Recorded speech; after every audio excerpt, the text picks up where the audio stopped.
Praise the Lord.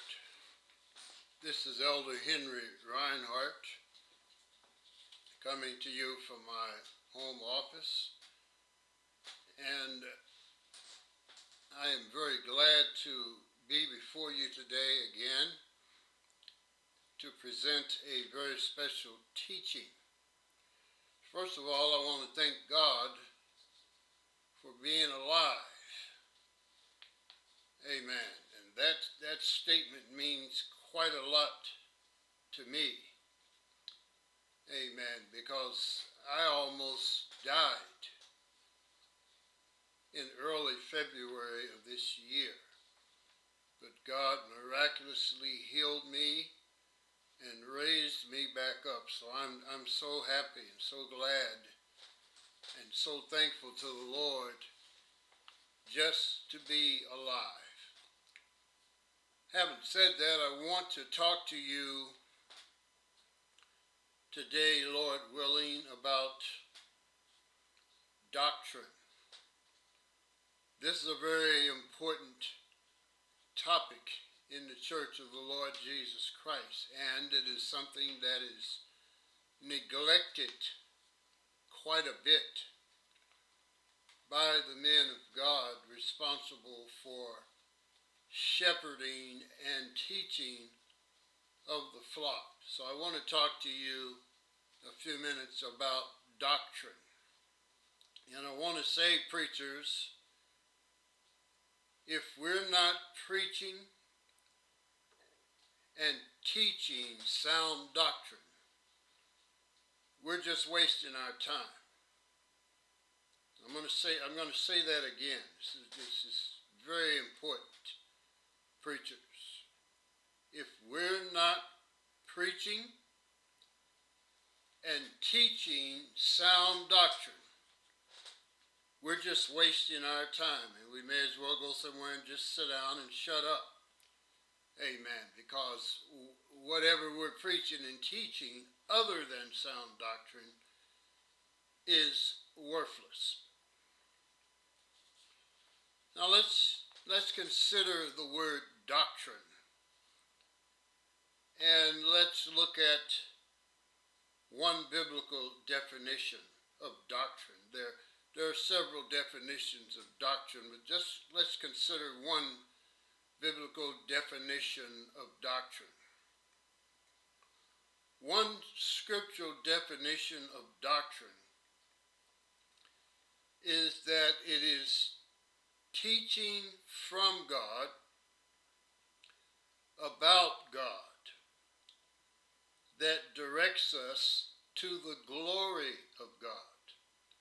I'm going to say that again. One scriptural definition of doctrine is that it is teaching from God about God that directs us to the glory of God. Sound doctrine can be called healthy teaching that is in total agreement with the Holy Scriptures. And I'm going to emphasize those two words. Total agreement with the Holy Scriptures. Since sound doctrine is from God and about God, in order for us to be correct in our teaching, our information must come directly from the source, from God Himself. That means it must come directly from the written Word of God, the Holy Scriptures. God has given us this vital information through the Holy Scriptures concerning doctrine,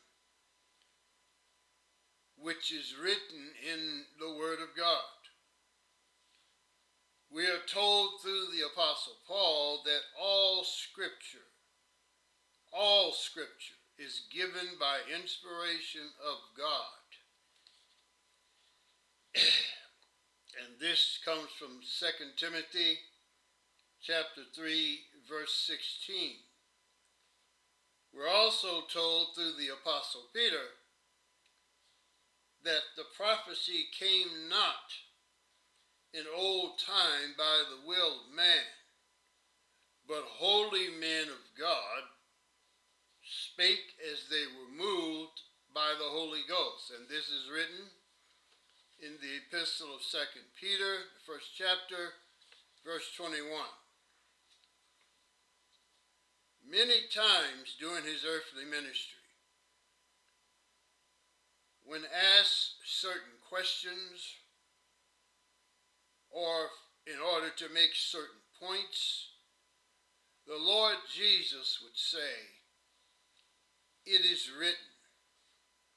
He always deferred to the Holy Scriptures as the final arbiter and final authority of any disputes or any questions.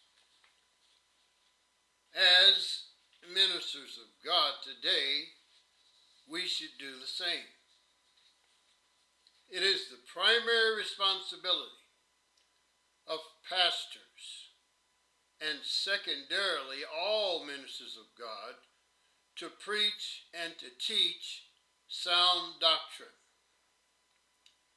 I say this based upon the fact that the specific command to do this came from the Apostle Paul, the apostle to the Gentiles, to his son in the faith, and a young pastor named Timothy.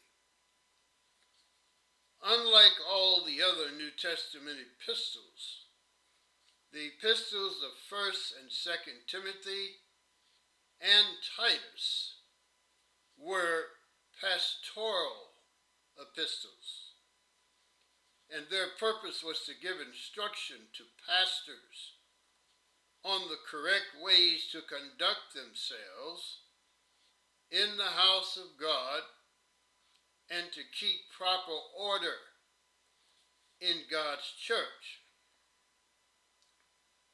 But before these men of God can preach and teach sound doctrine, they would have to be taught sound doctrine themselves. Paul had personally taught Timothy many things concerning doctrine over a period of years before many witnesses. Timothy was not only to learn and practice these things himself, but he was to teach other faithful men so that they would be able to teach sound doctrine also. As it is written in 2 Timothy, the 2nd chapter, verse 2, Paul says to Timothy, "And the things that thou hast heard of me among many witnesses, the same commit thou to faithful men, who shall be able to teach others also." Notice that it says faithful men.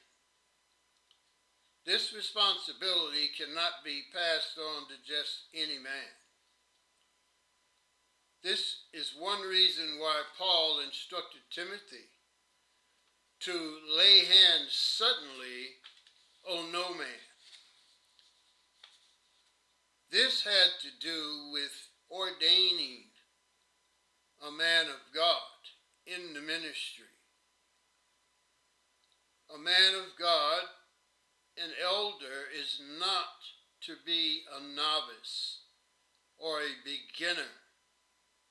They have to be someone who has been taught, someone who has been observed, someone who has proven themselves to be faithful men of God and to have lived up to all the requirements of an elder that is to be ordained before the hands of the presbytery or to be laid upon them and to ordain them. So Paul had told Timothy, lay hands suddenly on no man. He further encouraged Timothy to hold fast the form of sound words which thou hast heard of me in faith and love which is in Christ Jesus. And that comes from 2 Timothy, the first chapter, verse 13. Timothy was to first of all take heed unto himself to make sure he was walking according to the written word of God. Then he was to take heed unto the doctrine. He was not only to preach and teach it, but he was to live according to it, as it is written in 1 Timothy chapter 4, verse 16, where it says, take heed unto thyself and unto the doctrine. Continue in them, for in doing this thou shalt both save thyself and them that hear thee. We are not to take our calling and election for granted, but we have to make our calling and election sure. From 2 Peter, first chapter, verse 10, we read, wherefore the rather, brethren, give diligence to make your calling and election sure. Now, the way we do that is through adhering to sound doctrine. By the men of God preaching and teaching and adhering to sound doctrine, they will not only save themselves, but they will also save those who hear them. Once a pastor has been taught sound doctrine, and once he has taught other faithful men that same sound doctrine, they are charged of God to preach the word, be instant in season, out of season, reprove, rebuke, exhort, with all long suffering and doctrine. This comes from 2 Timothy, the 4th chapter, verse 2. The men of God must preach the word, sound doctrine, with long suffering, because many of God's people are unfortunately hard-hearted, stiff-necked, stubborn, and rebellious. This is an unfortunate truth. Since God is long-suffering and merciful with his people, the man of God must also be long-suffering as God's ambassador. In all his efforts, he must use sound doctrine to rebuke, to reprove, and to encourage or exhort God's people. The reason he must stress sound doctrine in his teaching and preaching is because the time would come. As a matter of fact, the time is here now, that the people of God would not endure sound doctrine, but they would willfully turn away from the truth and would heap teachers of false things to themselves, teachers who would tickle their ears. Those who do these things are doing so due to their own selfish and ungodly lusts. These challenges notwithstanding, the men of God must continue to lift up their voices and continue to declare sound doctrine to the church of God and to those who are without. As Paul instructed Titus, Paul said to Titus, "But speak thou the things which become sound doctrine, that the aged men be sober, grave, temperate, sound in faith, in charity, in patience. The aged women likewise, that they be in behavior as becometh holiness, not false accusers, not given to much wine, teachers of good things, that they may teach the young women to be sober, to love their husbands, to love their children, to be discreet, chaste, keepers at home, good, obedient to their own husbands, that the word of God be not blasphemed." And that reading comes from Titus chapter 2, verses 1 through 6. Many of the aged men, aged women, young women, and young men don't want to hear these things that I just spoke about anymore. Many of them don't want to hear these things anymore. But they must be preached and taught nonetheless. This is sound doctrine. And God has not changed his mind about what is right and what is wrong. Times change, people change, circumstances change, but the word of the Lord does not change.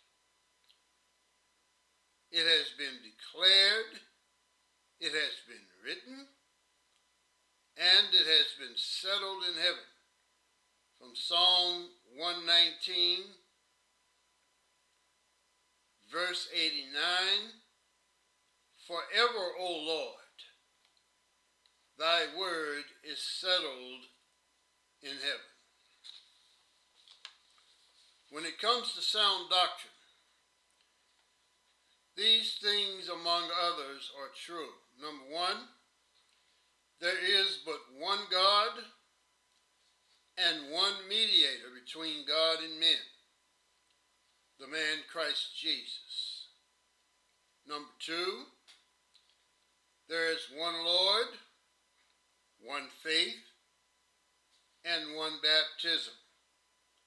Number three, Jesus Christ was born of a virgin, died for our sins, and rose from the dead the third day, and ascended back to heaven. Number four, in Jesus is no sin. He did no sin, and he knew no sin. Number five, the church of God is the body of Christ, and by one Spirit are we all baptized into that one body. Number six, baptism in the name of Jesus Christ is the only baptism written and practiced by the apostles in the church. And the baptism in the name of Jesus Christ is for the remission of sins. Number seven, except a man is born of water and spirit, he cannot enter the kingdom of God. There are many, many more foundational truths that form the essence of sound doctrine. And before I finish this teaching, there are a few more things that I want to say where the truth is concerning sound doctrine. Some of the most crucial truths concerning doctrine's importance are these. Number one, the doctrines that are taught must line up with the dispensation to which they apply. This is very important. This is extremely important. So I'm going to repeat that again. Number one, the doctrines that are taught must line up with the dispensation to which they apply. For example, the doctrine of baptism that applied to the dispensation of the law of Moses should not be taught to the world during this current dispensation of grace, for it does not apply. In other words, the doctrine of baptism that John the Baptist was preaching and the Lord Jesus was preaching during the Old Testament, prior to his death on the cross, to the death of Jesus Christ on the cross, because the New Testament could not begin until after his death. Jesus was born under the Old Testament, he lived under the Old Testament, and he died under the Old Testament during the dispensation of the law. So the doctrine of baptism that John the Baptist and the Lord Jesus preached is not to be preached in this current dispensation of grace. Number two, also the doctrine of salvation that was taught during the dispensation of the law, during the preaching of John the Baptist and the Lord Jesus when he was here upon earth, should not be taught during this dispensation of grace, for it does not apply to this dispensation of grace. Amen. Those doctrines that were taught back then are not to be applied now to this dispensation of grace. The doctrines taught, just as the Word of God to which the doctrines apply, must be rightly divided. This is also a very crucial point. A very crucial point. The doctrines that are taught, just as the Word of God to which the doctrines apply, must be rightly divided. And this is absolutely crucial. For the doctrines of previous dispensations will not save those in the world who may repent and believe, and they will not save the saints who are striving to make their calling and election sure in this dispensation of grace. In other words, doctrines that were applicable in previous dispensations, if they were to be preached now to this dispensation of grace to people that are in the church of God, they will not save. Glory to God. They will not save the saints of God today, and they will not help them in their effort to make their calling and election sure. Furthermore, those doctrines will not be effective in saving anyone that is in the world, that is outside of the body of Christ. So we have to be very careful as men of God that when we preach and teach doctrines, that we're only preaching and teaching the doctrines that apply to the dispensation in which we're living, this dispensation of grace. If we're going to be saved,